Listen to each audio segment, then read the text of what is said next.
கர்த்தர் அதிசயங்களை செய்கிறார். ஊழியங்கள் வழங்கும் ஜீவ வார்த்தை. இயேசுவுடைய நாமத்திற்கு மகிமை உண்டாகட்டும். அவர் பெரியவர், அவர் நல்லவர், அவர் அதிசயங்களை செய்கிறவர். சோர்ந்து போகாதீங்க. அவர் எல்லாவற்றையும் செய்ய முடியும். அவரை நம்பி வாழுங்க. அவருடைய வேதத்தை வாசிங்க, தியானிங்க, முழங்கால் படிட்டு ஜெபிங்க. எங்கே போனாலும் ஜெபம் பண்ணிட்டு போங்க. ஒரு இடத்துக்கு போயிட்டு வந்தோன்னா ஆண்டு சமயத்தில் நன்றி செலுத்தி ஸ்தோத்திரம் பண்ணுங்க. சாப்பிட்டாலும் ஸ்தோத்திரம் பண்ணி சாப்பிடுங்க. தூங்கும்போது ஸ்தோத்திரம் பண்ணி ஜெபம் பண்ணிட்டு தூங்குங்க. காலையில் எழும்புனோன்னா ஸ்தோத்திரம் பண்ணிட்டு எழும்புங்க. கர்த்தர் நல்லதே செய்வார் உங்களுக்கு. அவருக்கு மகிமை செலுத்துங்க, கனம் பண்ணுங்க. அவர் கனத்துக்குரியவர், மகிமைக்குரியவர். சரியா? இந்த ஜீவத்துக்கான வசனம் சங்கீதம் 29:9. கர்த்தருடைய சத்தம் பெண் மான்களை ஈனும்படி செய்து காடுகளை வெளியாக்கும். கர்த்தருடைய சத்தம் பெண் மான்களை ஈனும்படி செய்யும். அப்படின்னா மான்கள் ஈனும்படி செய்வதுன்னா அது குட்டிகளை போடுகிறது. கர்த்தருடைய சத்தம் அதை செய்கிறது. யோசிச்சு பாருங்க, காட்டில் எவ்வளோ விலங்குகள் இருக்கிறது. அதெல்லாம் ஆண்டவன் அதிசயமாக நடத்துகிறார். நாட்டுக்குள்ளேயும் இருக்கிறது. எவ்வளோ அதிசயமாக அந்த கற்பத்தை ஆசீர்வதிச்சு அதை பெற்றெடுக்கும்படி ஆண்டவர் உதவி செய்கிறார். ஆனால் மனித சமுதாயத்தை பாருங்க, குழந்தை உருவாகிறது முதல், பெற்றெடுத்தது முதல், பராமரிக்கிற எத்தனை ஹாஸ்பிட்டல், எவ்வளோ ஹாஸ்பிட்டல், எவ்வளோ காரியம். கற்பத்தை உருவாக்குவதற்கே இன்றைக்கு போராட்டம். அதன் குழந்தை பெற்றெடுப்பதற்கு அதை விட போராட்டம்.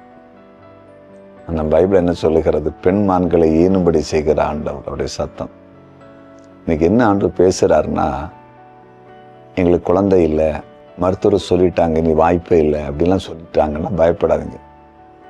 காட்டில் இருக்கிற மான்களை ஈனும்படி செய்கிற கர்த்தர் உங்களுக்கு அற்புதம் செய்வார். அவரை நம்புங்க. இந்த பூமியில் எல்லாமே ஆண்டவர் நம்பி இருக்குது. மனுஷன் மட்டும்தான் நம்ப மாட்டாங்கிறார். எல்லாமே பைபிள் வசனம் இருக்கு. மிருகங்கள் கூட, அதாவது கடல் இருக்கிற திமிங்கலம் கூட உணவுக்காக அவரை நோக்கி இருக்குதான் அப்படின்னு அவர் தான் நம்பி இருக்குது. மனுஷன் மட்டும்தான் வேஷமா தெரிகிறான். ஆண்டவர் மேல நம்பிக்கையே இல்லை. கடவுள் எங்க அப்படின்னு கேட்கிறோம் மனுஷன் மட்டும்தான். மிருகம் பறவைலாம் கேட்காது. அதெல்லாம் கடவுளை, ஆண்டவரே நான் கூப்பிடுது. அதனால படிப்பு அறிவெல்லாம் இருக்கட்டும், அவர் அற்புதம் செய்வார். ஏசப்பா, உங்க குடும்பத்தில் யாருக்கு குழந்தை இல்லையோ இன்னைக்கு விசுவாசிங்க. பெண் மான்களை ஈனும்படி செய்கிற கர்த்தர் கண்டிப்பா அற்புதம் செய்வார். சாட்சியா மாற்றுவார். விசுவாசிப்பீங்களா? ஜெபம். எங்கள் அன்பு ஆண்டவரே, உம்மை நன்றியோடு நாங்கள் ஸ்தோத்தரிக்கிறோம், துதிக்கிறோம்.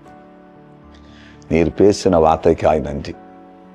எந்த குடும்பத்தில் யாருக்கு குழந்தை இல்லையோ உம்முடைய சத்தத்தை துணிக்க பண்ணி பெண் மான்களை ஈனும்படி செய்கிற கர்த்தர் அத்தனை சகோதரிமார்களுக்கும், குழந்தை இல்லாமல் கஷ்டப்படுகிற உம்முடைய பிள்ளைகளுக்கு நீர் குழந்தை கொடுக்கும்படிக்கு ஜெபிக்கிறேன்.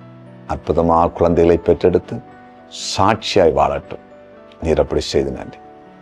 இன்னைக்கு பிறந்த நாளை காண்கிற அனைவரையும் ஆசீர்வதிக்கிறேன். திருமண நாளை காண்கிற குடும்பங்களை வாழ்த்தி ஆசீர்வதிக்கிறேன். குறிப்பாக ஒவ்வொருடைய கையின் பிரயாசங்களை ஆசீர்வதிங்க. வேலையில் அவளுக்கு வேலையை கொடுங்க. வியாதிப்பட்டவங்களை குணமாக்குங்க. கமெண்ட் செக்ஷனில் ஜெப குறிப்பு அனுப்பி இருக்கிற எல்லாருக்கும் அற்புதம் செய்யுங்க. இயேசுவின் நாமத்தில் பிதாவே.